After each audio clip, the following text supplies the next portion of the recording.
حکومت نے تاحال تحفظ کی قانون سازی نہیں کی، تمام ادارے کام کر سکتے ہیں تو پارلیمنٹ کیوں نہیں؟ نوٹس کیس میں چیف جسٹس گلزار احمد کے ریمارکس، کہا کہ حدت کو محسوس کر رہے ہیں، پریس کانفرنس کے ذریعے عوام کا تحفظ نہیں ہوگا، قومی سطح پر قانون سازی ہونی چاہیے۔ جسٹس اعجاز الاحسن نے کہا نہیں معلوم متاثرین کی تعداد کہاں جا کر رکے گی۔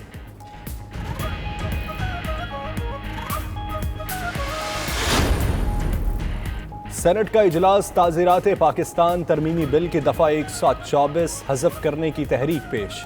محرک رضا ربانی نے کہا کہ ماضی میں جمہوری قوتوں کے خلاف اس دفعہ کو استعمال کیا گیا، اس کا تعلق سیکیورٹی سے نہیں وفاقی و صوبائی حکومتوں سے ہے۔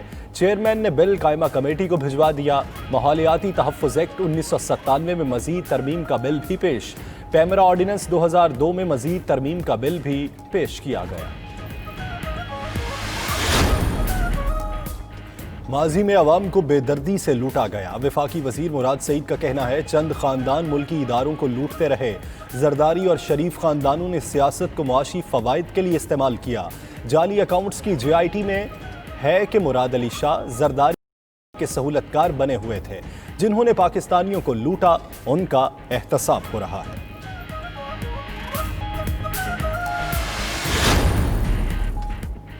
چینی کی رپورٹ پچھلے برسوں کی آئی ہے، اس سال چینی کا معاملہ مس ہینڈل نہیں ہوا۔ فواد چودھری کا کہنا ہے اس سال گندم کا بحران بھی پیدا نہیں ہوگا۔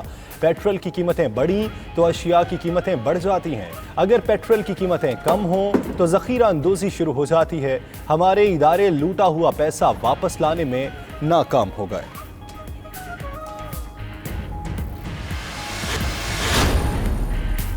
چودھری پرویز الہی اور مونس الہی کی وزیر اعلیٰ عثمان بزدار سے ملاقات، باہمی دلچسپی کے امور حال اور فلاحی اقدامات پر تبادلہ خیال۔ پنجاب اسمبلی کے بجٹ اجلاس کو احسن طریقے سے چلانے پر اتفاق۔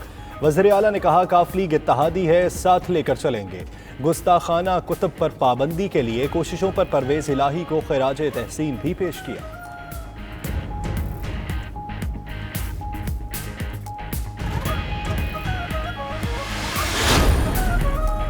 حکومت نے کئی افسران کو گریڈ 22 میں ترقی دے دی۔ ایڈمنسٹریٹو سروس کے 10، پولیس کے 2، فارن سروس کے 4 افسران شامل، آڈٹ اینڈ اکاؤنٹس کے 3، ریونیو کے 2، پوسٹل سروس کے 2 افسران کی ترقی ہوئی۔ ترقی پانے والوں میں اختر وڑائچ، مطر رانا اور فضیل اصغر شامل۔ حمیرہ احمد، صالح فاروقی، جاوید اکبر، منیر اعظم، سکندر قیوم کی بھی ترقی۔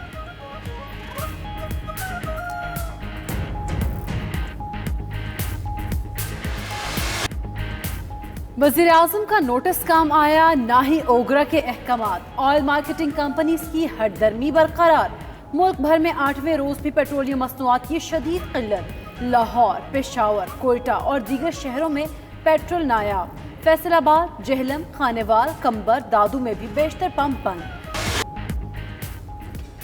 غریب کے لیے 2 وقت کی روٹی کا حصول مزید مشکل، آٹا مزید مہنگا۔ لاہور میں 20 کلو تھیلے کی قیمت 972 روپے ہو گئی۔ چکی کا آٹا 3 روپے مہنگا ہونے کے بعد 65 روپے فی کلو تک جا پہنچا۔ بہاولپور میں 20 کلو آٹے کا تھیلا 200 روپے مہنگا ہو گیا۔ ادھر حکومت کا گندم کے بین الصوبائی نقل و حمل پر پابندیاں اٹھانے کا فیصلہ، گندم کی درآمد کی اجازت اور ڈیوٹی ختم کر دی جائے گی۔ بلوچستان میں بھی پبلک ٹرانسپورٹ کا پہیہ بحال۔ ایس او پیز کے تحت مسافروں کے لیے ماسک پہننا، گاڑیوں بسوں میں سپرے لازم قرار۔ 2 سیٹوں پر صرف 1 مسافر بٹھانے کی اجازت ہوگی۔ ادھر پنجاب میں کاروبار کے اوقات کار پھر تبدیل۔ بیکریز اور دودھ دہی کی دکانیں ہفتہ بھر 24 گھنٹے کھلی رکھنے کی اجازت۔ گوشت کی دکانیں پورا ہفتہ صبح 9 سے شام 7 بجے تک کھلی رہ سکیں گی۔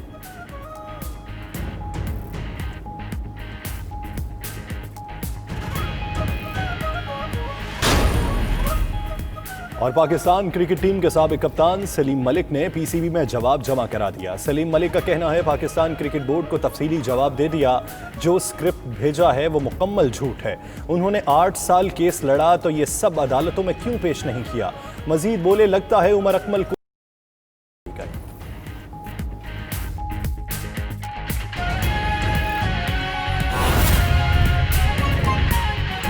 عمران خان پاکستان میں مافیا کو لگام دے گا، پاکستان میں مافیا کا خاتمہ کرے گا۔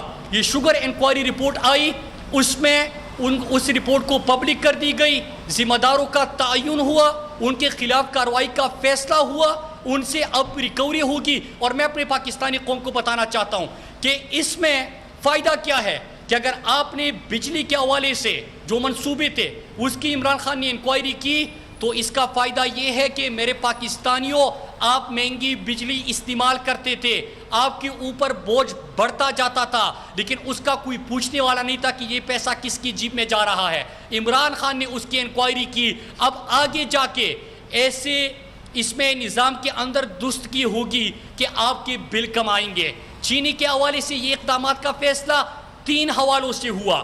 پہلا یہ کہ کس طرح عرصہ دراز سے یہ حکمران طبقہ اپنے شوگر ملوں کو سبسڈی دیتا آ رہا ہے تاکہ پاکستانی قوم کو پتہ چلے.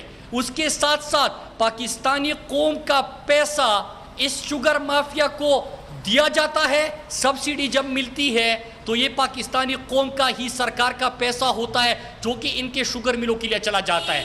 پھر چینی مہنگی ہوتی ہے, اس کا بوجھ بھی آپ برداشت کرتے ہیں اور مہنگی چینی خریدتے ہیں. اس انکوائری رپورٹ اس کو پبلک کرنے اور سزائیں دینے کے بعد ہوگا کیا کہ ان لوگوں سے ریکوری ہوگی, ان کو سزائیں ملے گی, مستقبل کے لیے نظام کی درستگی ہوگی کہ کبھی بھی پاکستانی قوم کے اوپر یہ بوجھ نہ پڑے.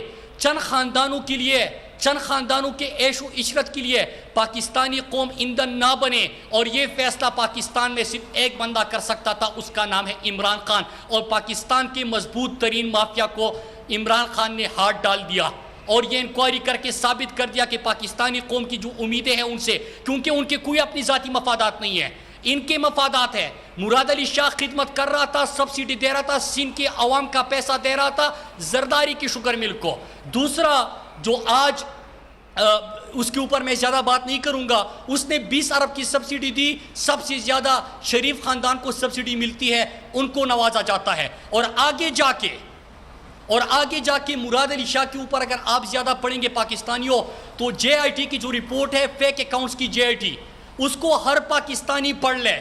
اس میں آپ کو پتا چلے گا کہ یہ جو سندھ کا پیسہ تھا وہ کس کی جیب میں جا رہا تھا. یہ تمام کا تمام پیسہ زرداری کے فیک اکاؤنٹس میں جا رہا تھا. یہ جے آئی ٹی کہہ رہی ہے. آلریڈی مراد علی شاہ جو ہے وہ 3-4 ڈاکے بڑے بڑے جے آئی ٹی کی رپورٹ بھی ہے, فیک اکاؤنٹس کی جے آئی ٹی میں اس کا ذکر ہے. جب وہ فائنانس منسٹر تھا تو یہ زرداری کی سہولت کاری کا کام نبھا رہا تھا, زرداری کی سہولت کاری کا یہ کام کر رہا تھا. اور ابھی اسی شوگر انکوائری میں بھی اس کا نام سامنے آیا ہے. میں تو یہ توقع کرتا ہوں کہ انشاءاللہ, اور کرنا بھی چاہیے, کہ آلریڈی 3 کیسز میں مراد علی شاہ کا نام تھا اور اس کے اندر بھی مراد علی شاہ کا نام ہے, تو اس کے اوپر کارروائی ہونی چاہیے. کیونکہ جب تک یہ یہاں پہ بیٹھا ہوا ہے زرداری کی سہولت کاری کا یہ کام کرتا رہے گا اور سندھ کے لوگوں کو یہ لوٹتا رہے گا. پھر اس کے بعد ایک اور چیز کہ یہ جو اپوزیشن والوں کے نعرے تھے کہ یہاں پہ کوئی احتساب نہیں ہوگا, یہ بڑا طاقتور مافیا ہے, اس کو کوئی ہاتھ نہیں ڈال سکتا تھا. آپ صحیح کہہ رہے ہیں کیونکہ آپ شریک جرم تھے. آپ صحیح کہہ رہے ہیں کیونکہ آپ اپنے آقاؤں کے شوگر ملوں کو یہ سبسڈی دے رہے تھے. آپ صحیح کہہ رہے ہیں کیونکہ آپ چینی مہنگی کر کے عوام کے اوپر بوجھ ڈال کے عوام کو ان کے شوگر ملوں کے لیے ایندھن کے طور پہ استعمال کر کے, چھوٹے کسان کو استعمال کر کے اپنے آقاؤں کو فائدہ پہنچا رہے تھے. لیکن عمران خان اسی لیے یہ فیصلہ کر سکتا ہے کہ جب وہ پرائم منسٹر بنا, سب سے پہلے یہ انہوں نے تو کبھی عوام کا نہیں سوچا. عمران خان نے سب سے پہلے کیا فیصلہ کیا کہ میں عوام کے پیسے کا تحفظ کروں گا, جنہوں نے پاکستانی قوم کو لوٹا ہوا ہے ان کا احتساب کروں گا. اور یہ نیا پاکستان ہے وہ اپنا وعدہ پورا کر دیا. پاکستانی قوم کے پیسے کو اتنا بچایا کہ پرائم منسٹر ہاؤس میں نہیں, اپنے ذاتی بنیگالہ کے گھر میں پرائم منسٹر عمران خان رہتے ہیں. اگر آپ ان کے جو شریف خاندان تھا ان کو دیکھیں تو شریف خاندان کے 5 کیمپ آفیسز بھی, اپنا ذاتی رائیونٹ کا گھر بھی کیمپ آفس, نااہل ہونے کے بعد رائیونٹ کو پھر کیمپ آفس ڈکلیئر کیا جاتا ہے شہباز شریف کی طرف سے, اور اس کے ساتھ ساتھ بڑے بڑے محلات میں رہ رہے تھے. زرداری کیمپ آفیسز 800 کروڑ پاکستانی قوم کا بیرونی ملک دوروں, اور اپنی سیکیورٹی کے نام پہ انہوں نے خرچ کیا.